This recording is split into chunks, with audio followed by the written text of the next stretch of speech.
Today, we're going to be talking about AR down payments within Business One. This is a beginner course, so if you've never used down payments before, you've come to the right place. Perhaps you have used down payments and you're getting stuck somewhere, or you do have some other questions. I'll attempt to answer those questions, or we will find somebody who has the answer. So we'll just go ahead. We're going to take a look today at, so with respect to the AR down payments, we'll see where it is you typically get started with down payments. So we're going to see a down payment process under two scenarios. The first scenario is we're just going to start with a down payment from scratch. So down payments can actually be launched from the AR sales order. So if you've got an AR chain that starts with, say, for instance, a quotation, then moves to an order, you can actually drive a payment directly off a sales order. And we're going to show you that in the second example. But in the first example, just to sort of warm up, we're going to start from scratch. We're just going to say, you know, customer, I'm dealing with a customer, I need to issue them an invoice so that they can give me some money so that I can get started on an order. So we'll show how that can be accommodated, and then how the AR down payment from scratch can be applied to the resulting invoice. And that's an important point, and that's sort of in the second point there, final invoicing. AR down payments is a style of invoice, but the document chain always requires a final invoice. So down payments aren't really used if what you're doing is you're taking all the money for something before you ship it. In that case, we would typically use an AR reserve invoice. We're not covering the AR reserve invoice today, but if what you're doing is essentially a prepaid, pre-order, where you're taking all the money for something, including the tax for that purchase ahead of time, then probably what you want to use is the AR reserve invoice. Down payments is really for taking you know, whatever sum of money between 0 and 100% of what's on the invoice. But there is a trick too, because down payment invoices don't typically include the tax. There's always, you always need to give some consideration to what happens with the taxes. So we'll get into that when we get into the example. But just so you know, down payments will typically always be followed up by a final invoice. There may be some scenarios where you are using down payments and you don't really require to send that final invoice to the customer. But as far as SAP Business One concerned, you always need that final AR invoice, because it's the thing that clears out the transaction, books things to the appropriate accounts. And I see there's already a question. Yes, Peter's got a point there, which I was going to cover a little bit later, but the accounting, of course, for down payments is different. We'll get into that in a moment. Sure, for sure. Yeah, sorry, Peter, I think the point you were trying to make is that the accounting for down payment invoices is different from AR reserve invoices, which is a valid point. So if what you want to do is to put 100% of the money against a liability account, then you should use the down payment invoice. That is correct. Okay, so we'll take a look at the account determination as well. All right, so if we're starting with a down payment invoice from scratch, what we would do is we would generate the down payment invoice. So we'll start with that right away. That is typically followed up by an incoming payment, because really what you are wanting to do is taking money. This would be my most common mistake when I'm looking to create a down payment in Business One and then later apply it to the AR invoice. Because I work in a demo system, not a real world, but a demo world, I always forget the incoming payment because I'm not really taking money in a demo scenario. So it's one of the reasons why I always wonder why I can't find my AR down payment and apply it to my invoice. It's because this intermediate step is required. Okay, and then when we shift to looking at how to do a down payment from a sales order, we're going to see that we could actually accomplish this in one of three ways. So we could have a sales order in front of us, and we can use the copy to AR down payment button to copy copy what's in the sales order over to a down payment. That doesn't close the sales order. The sales order is still open for delivery and then resulting invoice, but it shifts what you've got on the sales order over to a down payment invoice so that you can take money. You can also, from considering that you have a sales order in play, you can also copy from a sales order from the down payment. So we see that, and then we're also going to see how we can kind of do sort of an all-in-one incoming payment, down payment directly from the sales order, which is another nice option. Okay, so we'll flip over to the demo system here.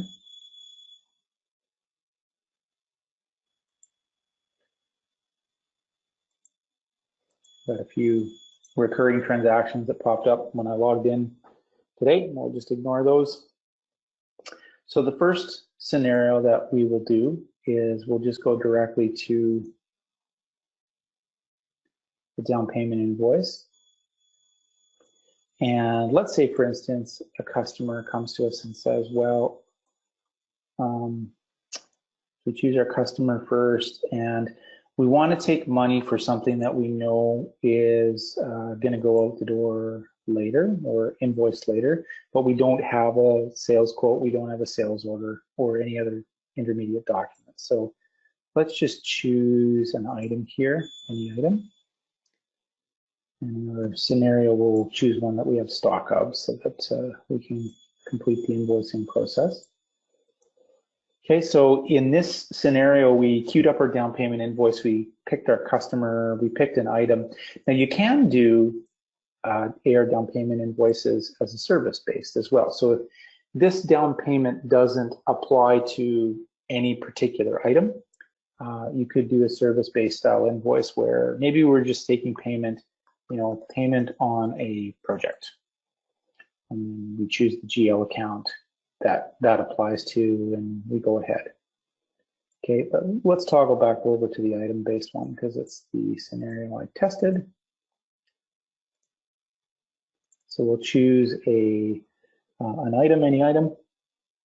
All right, and notice that even though there is a tax code that comes up with this item on the down payment invoice, tax isn't typically assessed. So, there's a couple of ways that you could deal with this. I mean, you could just settle out the tax on the final invoice, or sometimes what people do is they will somehow, in the price of what's being paid here, or Peter, you've probably seen this before, maybe even in a separate line, we would add an item that covers the tax so that you've got a total that reflects both the price of the item plus the ensuing tax, so that later, if there's a small remaining amount for the tax on the invoice. And I'm going to show you that. I'm not going to include the tax here, and I'm going to show you what happens when we don't consider the tax at this level. So we'll just go ahead and we'll add this down payment. Now, this down payment's for 100%, but I'm going to say that for this item, 50% is required. So how I did that was, if you're looking kind of in the bottom right-hand corner here, there's this down payment amount field where we can toggle the percentage of the down payment. So for instance, if it's 50%, we can put in 50% tab out. So the total of the item before discount is this, but the amount of money we're taking is only 50%. And I think, if I'm not mistaken, we can also change the amount field and it will update the percentage field.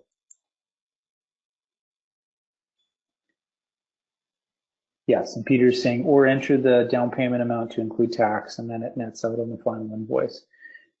Don't give me credit for this, it's all you. Okay, thanks, Peter. Like I say, it's wonderful that the smart people are on these webinars. Okay, so we're gonna write the down payment amount for 50%, and we're gonna add it in here. So we could write it for 100% if we wanted to. If what we want to do is take 100% of what's being purchased or sold, and we want it to go to a deferred revenue account. So if we were to go back to this down payment invoice once it's added, and we take a look at the journal entry that was created, we can see that the balance of the money of what this down payment invoice is being written for is going into a specialized account, a liability account. So we can drill down into it, and you can see this account is set up for customer down payments. Okay, so back that off. All right. So let's now at this point in time, and this is the mistake I always make in the demo scenario. I always do a down payment and then I cleverly think that I can apply it to an AR invoice.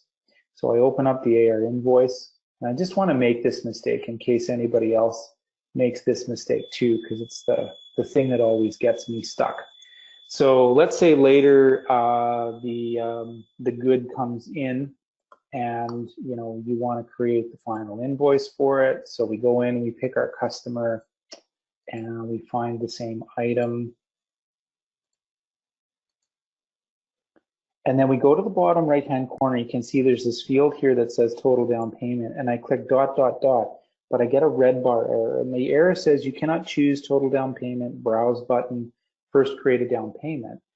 Now I've created a down payment, so that always kind of, that error message, I kind of wish it would say something like down payments exist, but you haven't actually taken the money for them yet, because that would be more descriptive. But to rectify that situation, what we would do is we would actually go in, do an incoming payment. And this is likely something that would occur to most people because, of course, the reason for doing a down payment invoice is to take that money. So we go in and we find our customer, we find the down payment invoice, and we can see that down payments have a different code in the system. I know it's this one because it's the only document we have that's under net 30 terms, but you can also tell it's a down payment by this DT, and we can select it, and then let's say we just paid for this by check. So we'll go ahead and we'll pay that off, and we'll add that incoming payment.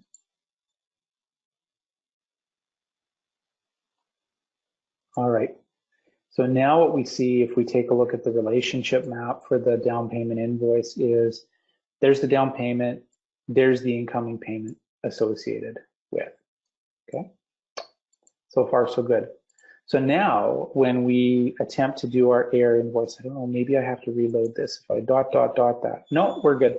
So now that we have a down payment that actually has an incoming payment, it'll show up in this list. When we click that, how I got that again was I click on the ... by total down payment in the bottom right-hand corner here. And then it calls up any down payments which are related to that customer. And I can take a look at, I can take a look at the details of what was here. Now, we can also choose at this point in time to apply only a portion of that down payment if we wanted to. And then there may be reasons why you would do this. Like, let's say, you were special ordering 5 of the same items and you took a 50% deposit, but you were only able to ship 1 or 2 on this particular invoice. That might be a scenario where you only take a portion of the down payment and leave a portion for later. But in this example, I think we'll just take the whole down payment. So I'll select it there. All right, and you can see once I select the down payment, the amount that was paid is now applied. And there is a balance owing on this invoice, of course, because it was only a 50% down payment, as well as there's now tax involved. So in the scenario where you're taking a 100% down payment, again, just be cognizant of the fact that later tax will be assessed on the final invoice. And if you want to, sort of pay the tax in the initial down payment invoice, you just have to roll that into the down payment amount. So we'll go ahead and we'll add this to the system. So you cannot change the document out, so we'll go ahead. All right, and then now that was a serialized item, so we'll just select its serial number.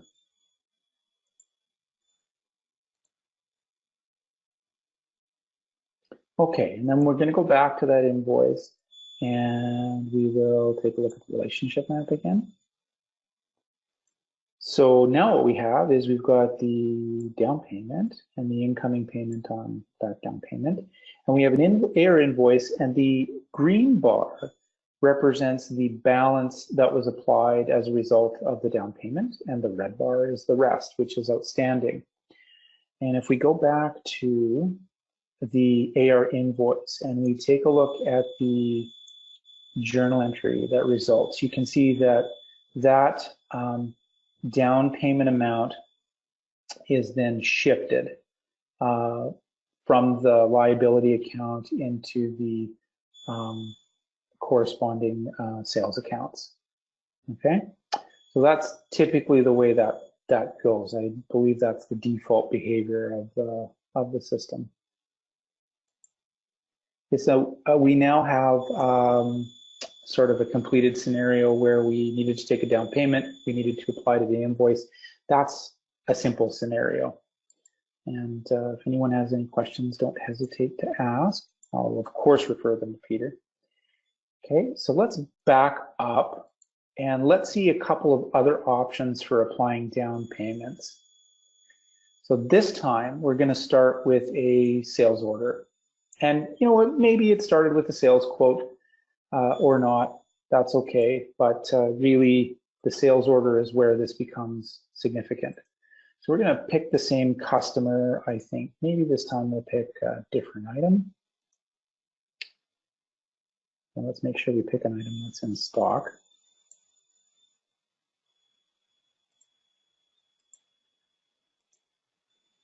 You'll see me using the fit column width a lot. I'm sure a few of you folks know about that trick, but if any of these screens kind of columns aren't sized nicely, you can always just hit this fit column width in the view menu, and it just sort of resizes the column. I use that a ton. Okay, so let's sell some white A4 paper, and sell 100 of those. Okay, so there's our sales order. Oh, put a delivery date in there. All right. Now, from this sales order, we have a few different options if we wanted to create a down payment. I'm going to do it in one way, but I'll show you the copy to here. So I'm just going to minimize that sales order a little bit. And so we could use the copy to button to go directly to an AR down payment. So if I click on that, similar to the copy to functionality that you know and love in other areas of Business One, it basically just carries forward the customer and the items considered into an AR down payment. It defaults to 100%, so you want to just set your down payment amount here, whatever the customer needs to pay you, and then of course it links the documents. So we're not gonna do that. We're not gonna finish that. We're gonna do it in a different way. Likewise, if we had a sales order open, you can start with the down payment invoice, and let's say we go to our same customer, and we can use the copy from functionality. So we can copy from quotations or sales orders or deliveries or even a blanket agreement. I haven't tested this before. That would be interesting to test. But let's say we're just copying from sales orders. Now, the advantage, of course, doing a copy from is that it doesn't have to just be a one-to-one relationship. We could actually pull 6 sales orders in for incorporation into one down payment invoice. If we wanted to, but we're just going to go to the very last sales order in sequence here, which is the one we created, and then of course the copy from gives you that little wizard, which allows you to make a few different choices, like use different strategies for exchange rate. Draw all data means that I'm just pulling all of the lines from the sales orders that I've selected, but we can actually choose to create a down payment on just certain lines from a sales order, and that's when this copy from kind of becomes useful. So if we progress through, we can pick the lines, we can finish, and then it pulls it in. Okay, so copy to, copy from, similar to all the copy to, copy from that you use in other areas, but if you've never used it on down payments before, there it is. At this point in time, I think what we'll do is we'll open the floor up for questions about the down payment. And so if anyone has any questions about how to use that. So what happens if, I've got one question here. What happens if you want to accept payment for the total goods plus the tax? So good question. In that particular case, you would have to build the, you'd have to calculate the tax, and I think build it into the balance of what is being paid on the down payment invoice. Okay. Any more questions? Does the functionality also apply to the purchasing side? Good question. Sorry, I'm just having an issue with Windows here. So there is such a thing as an AP down payment invoice. It is available in the menus there. I haven't tested it. I'm just assuming that the functionality is the same, just mirrored on the purchasing side of the equation. Yes, that's right. As Peter points out, the only difference in the AP down payment invoice is that in the accounting for the money that comes in, it's not a liability account that typically gets hit, it's an asset account. So if we look at one of these AP down payment invoices and we take a look at the journal entry, there's a special account here called vendor down payments. And if we drill into the vendor down payments account, you can see it's in the assets bucket. All right, so Lisa, maybe I'll turn it back over to you at this time. Perfect. Thank you, Rob. That was very interesting. And thank you to everyone for attending today. You'll receive a follow-up email tomorrow with a link to the recording on our website, so feel free to share with anyone on your team that you think might benefit. When the session ends, you'll see a short survey display in your browser window. If you could take a minute to fill that in and let us know how we did and what you'd like to see in the future webinars, we really appreciate the feedback. Thanks again for attending, and we hope to see you at next month's webinar.